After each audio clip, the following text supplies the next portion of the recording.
समिति जो medical college की बनी थी आज यहाँ विजिट किया है और जो कमियाँ हम सोशल मीडिया पे बार बार देख रहे हैं उन मुद्दों को यहाँ पर देखा गया है और उसमें जो बड़ी कमी पाई है हमें पानी की जो जनरली बात है कुछ सुधार हुआ लेकिन पानी की अभी भी बहुत ज़्यादा कमी है यहाँ पर। देखें एक्सरा मशीन सिर्फ एक काम कर रही है जो बहुत दिन से एक ही कर रही है, बार बार रिवाइज करने के बाद में बताने के बाद में भी कोई दूसरी मशीन का इंतज़ाम नहीं किया है। अल्ट्रासाउंड वो आज तक यहाँ है ही नहीं। वो बहुत सारी कमियाँ जो एक बड़ी कमी जो टैंक है उस पर बड़ी जाली लगी हुई है, उसमें कुछ भी गिर सकता है पानी में और वो नुकसान कर सकता है। सारा मेडिकल के लिए नुकसान है, स्टाफ के लिए नुकसान है, पेशेंट के लिए नुकसान है। ये सारी कमियाँ आज हम नोटिस करके आए हैं और बहुत सारी चीज़ें बताएं। लैब से रिलेटेड तो एक CBC मशीन होती है जो चेक करती है, वो मशीन सिर्फ एक है और वो भी डैमेज पोजीशन में है। वो वहाँ पर जो कूलर या जो फैसिलिटीज़ होनी चाहिए वो वहाँ नहीं है। हम अभी डायरेक्टर साहब से मिलेंगे, अभी जाकर ये सारी प्रॉब्लम्स हम डायरेक्टर साहब के सामने रखेंगे और हमारी ये गुजारिश है, हमारी पूरी टीम यहाँ मौजूद है। तो मैं तो यही बात कहना चाह रहा था और उसके बाद साथी अपनी बात। साथियों, सर ने जैसे बताया हमारे हेड है, सीनियर है, मोस्ट है, तो इन्हीं की अध्यक्षता में हमारी पूरी टीम आज यहाँ घूम रही है और कोशिश है कि भाई कुछ सुधार हो। देखो यहाँ पर एक आम गरीब इंसान आ रहा है, उन्हें चाहिए कि उन्हें थोड़ा बहुत यहाँ पर हेल्प मिले। अगर बात दवाई की होती है तो 10% या 15% मेडिसिन यहाँ है, 85 बाहर से है। टेस्ट की बात है तो 85% बाहर से टेस्ट है, यानी कि 15 से 20% हम मान सकते हैं यहाँ से सपोर्ट हमें मिल रहा है, हमारी आवाम को मिल रहा है। अदरवाइज यहाँ कोई सपोर्ट नहीं है किसी भी तरह का। काफ़ी गौर करने की जरूरत है और दीगर लीडरों को आगे आना चाहिए, इसमें कोशिश करनी चाहिए और विधानसभा में भी पुरजोर तरीके से इस मुद्दों में बात करनी चाहिए। एविडेंस के तौर पे भी हमारे पास बहुत ज़्यादा मटेरियल है जिसमें स्टाफ के द्वारा भी उसे भी इंटरनल बहुत सी जानकारियाँ मिली हैं, जिस पर गौर करने की निहायत जरूरी है। रही बिल्डिंगों की बात, कंस्ट्रक्शन की बात, एज इट इज़ जहाँ काम था वहाँ आज भी रुका हुआ है, वो चीज़ें अलग हैं। लेकिन जो ऑलरेडी मेटीरियल हमारे पास है बिल्डिंग्स और उसमें जो है, अगर इसी में हमारी फैसिलिटीज़ मिल जाए तो हमारे यहाँ मेवात के इलाके 36 बिरादरी का बहुत बड़ा भला हो सकता है, इंसानियत का काम हो सकता है। इसमें हम सबको सहयोग की जरूरत है। इस आवाज़ को उठाएं, सब कोशिश करें, संघर्ष करें। हम जाति से ऊपर उठकर, धर्म से ऊपर उठकर इंसानियत के लिए काम करें। जी समझ भाई।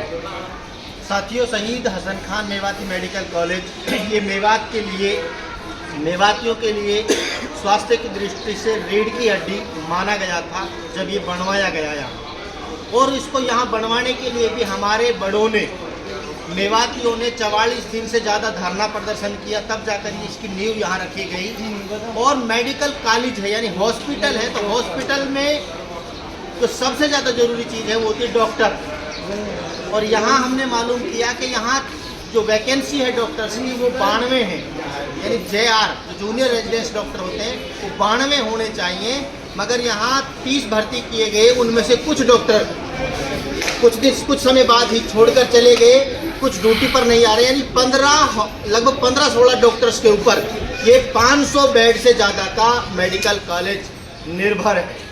अब आप सोच के चलिए कि सिर्फ 15 डॉक्टर हैं या 16 डॉक्टर हैं, वही तो इमरजेंसी में ड्यूटी कर रहे हैं, वही OPD देख रहे हैं, वही वार्ड में देख रहे हैं। यानी एक डॉक्टर से हमारी मुलाकात हुई, 24 घंटे डॉक्टर्स मतलब अपनी सेवाएं दे रहे हैं। तो आम आदमी बहुत ज़्यादा दुखी है। अल्ट्रासाउंड नहीं हो रहे हैं और यहाँ एक्सरे नहीं हो रहे हैं, सारी दवाइयाँ बाहर से आ रही। कमांडेंट साहब ने आपको बताया।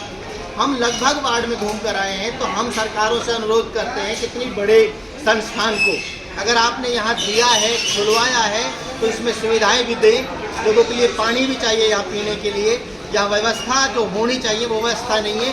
डायरेक्टर साहब से मार्च 2025 से हमारी टीम ने, मेडिकल कॉलेज बचाओ संघर्ष समिति की टीम ने बार बार लिखित रूप में भी आह्वान किया है कि यहाँ पर आप डस्टबिन रखवा दीजिए। डस्टबिन बहुत छोटी चीज़ है, 100, 200, 300 रुपये की चीज़ आती है, मगर पूरे मेडिकल में अगर हम घूम कर देखते हैं तो किसी भी फ्लोर पर हमें डस्टबिन नज़र नहीं आ रहे हैं। फिर कहते हैं कि गंदगी हो रही है। किसी आदमी के हाथ में कोई छोटी मोटी गंदगी की कोई चीज़ बच गई है तो वो डस्टबिन में ही तो डालेगा। अगर डस्टबिन नहीं है तो वो कोने में या कहीं इर्द उर्द गिरेगा और हॉस्पिटल में गंदगी होगी। तो हॉस्पिटल में जो स्टाफ सफाई कर्मचारी है वो अपने लेवल पर अच्छा काम कर रहे हैं, मगर उनकी मजबूरी है कि डस्टबिन ना होने की वजह से सामान इधर उधर पड़ा है। तो हम सारा दोष सफाई कर्मचारियों पर नहीं दे सकते, वो अपनी मेहनत के साथ काम कर रहे हैं, मगर थोड़ा सा हम हमारे इलाके के लोगों से भी अपील कर रहे हैं इस वीडियो के मार्फत कि आप अपने मरीजों के लिए घर से खाना सिर्फ इतना लेकर आएँ जितना आपका मरीज खा सके, जो बच जाए उसे अपने घर लेकर जाएं, क्योंकि आप बचा हुआ खाना यहीं छोड़ देते हैं, जिसकी बदौलत कुत्ते और बंदर उनका आतंक हो रहा है। तो हम आपसे भी अपील कर रहे हैं जितने भी यहाँ अटेंडेंट आते हैं कि अपने मरीजों के लिए खाना सिर्फ इतना लेकर आए जिसको आप खा सकते हैं। शुक्रिया जी। ज़्यादातर तो समय से भाई ने वो बता ही दिया। मैं नज़दीक आ जाओ। के लोगों से ही कहना चाह रहा था कि जो ये हॉस्पिटल है इसको साफ सफाई रखने की जिम्मेदारी आपकी और हमारी सबकी है। इसमें जैसे हम देख रहे हैं कि घुट के मन में आए जहाँ थूक दिया, ये जो गंदगी ये फैला रहे हैं ना, इसमें हमारा भी बहुत बड़ा योगदान है। इस गंदगी को अगर साफ सुथरा रखना हमारे हॉस्पिटल को, तो हमें भी इसमें ध्यान देने की जरूरत है। हॉस्पिटल में गंदगी ना फैलाएं। समय सिंह भाई ने और बेगम जी ने और कमांडर साहब ने सारी बातें बताई दी हैं। बाकी साफ डिक्लेरेशन ये क्लियर है सर, इसमें ये चीज़ तो जाहिर हो रही है कहीं ना कहीं। अगर मैं बात मेडिकल की करता हूँ तो जो सैकड़ों मेडिकल स्टोर बाहर खुल गए, कहीं ना कहीं के धंधा चल गया है, तो इनकी कमीशन सेट हो जाएगा। टेस्ट लैब बाहर सैकड़ों आ चुके हैं, कहीं उनके साथ कमीशन सेट हो गया। ये कड़वा कटु सत्य है। अगर सही मायने में इनकी गहन जांच की जाए, लेकिन क्या करें, जब वक्त आता है तो चीफ मेडिकल भी सुनने को तैयार नहीं है, डायरेक्टर सुनने को तैयार नहीं है, और आज तक एज इट इज वही चीज़ें, थोड़ा बहुत पानी के अंदर एक सुधार सफाई के अंदर, दो चीज़ें हमें देखने को मिली, उनमें थोड़ा बदलाव आया। अदरवाइज और हमारा लेवल नीचे जा रहा है, पूरी तरह से इसको डैमेज करने की कोशिश की जा रही है। उसमें पुरजोर